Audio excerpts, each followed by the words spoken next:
അബൂ താലിബും അല്ലാഹുവിന്റെ റസൂൽ സല്ലല്ലാഹു അലൈഹി വസല്ലം തങ്ങളും അബ്ദുൽ മുത്തലിബിന്റെ മറ്റു മക്കളിൽ നിന്ന് വേറിട്ട രീതിയിലുള്ള ബന്ധമാണുള്ളത്.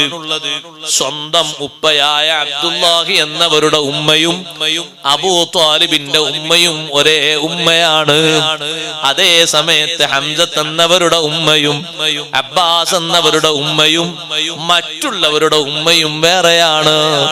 അബൂ താലിബ് നബി സല്ലല്ലാഹു അലൈഹി വസല്ലം തങ്ങളുടെ ബാപ്പയും ഉമ്മയും ഒത്ത മൂത്താപ്പയാണ്. ആ നിലക്കൊരു വേറിട്ട ബന്ധം കൂടി സ്നേഹം കൂടിയുണ്ട്.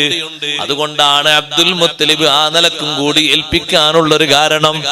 അബൂ താലിബ് പറഞ്ഞു, മോനെ ഇന്ന് നിർബന്ധമായും എന്റെ കൂടെ കിടക്കണം.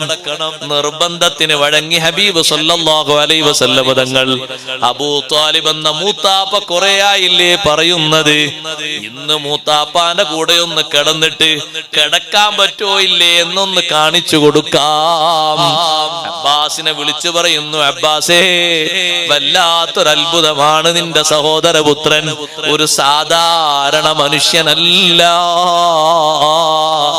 എന്റെ കൂടെ ഞാൻ നിർബന്ധിപ്പിച്ച് ഒരു ദിവസം അങ്ങനെ കിടത്തിയിട്ട് ഞാൻ എന്റെ കൈയൊന്ന് തൊടാൻ നോക്കിയിട്ട് അണച്ചുകൂട്ടാൻ നോക്കിയപ്പോ ബൈനീ വ ബൈനഹു ഹിജാബ്, എനിക്കും ആ കുട്ടിക്കും ഇടയിൽ ഒരു മറ വന്നിരിക്കുന്നു.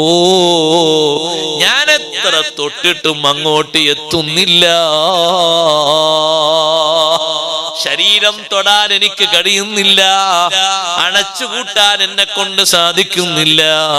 സുബ്ഹാനല്ലാഹ്, ഒന്ന് ഞാൻ കണ്ണുമാളിയപ്പോ ഞാൻ അവിടെ കട്ടിലിന്റെ അടുത്ത് കാണാതിരുന്നപ്പോ ചോദിച്ചു, മോനെ എവിടെയാണ്? എന്നോട് പറഞ്ഞു, മൂത്താപ്പ എന്നെ തപ്പി തെരഞ്ഞു ബുദ്ധിമുട്ടാകണ്ട, ഞാൻ പറഞ്ഞില്ലേ എന്നെ കൊണ്ട് നിങ്ങളെ കൂടെ കിടക്കാൻ കഴിയില്ല എന്ന്. ഞാൻ സാധാരണ കിടക്കുന്ന സ്ഥലത്ത് തന്നെയുണ്ട്. അബ്ബാസ് എന്നവരോട് അബൂ ത്വാലിബ് പറയുന്നു, ഒരു സാധാരണ മോനല്ല കേട്ടോ.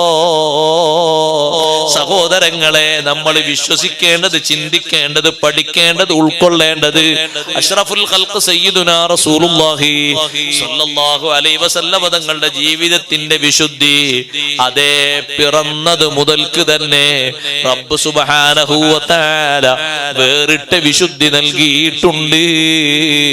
ഒരു സാധാരണ രൂപത്തിലല്ല.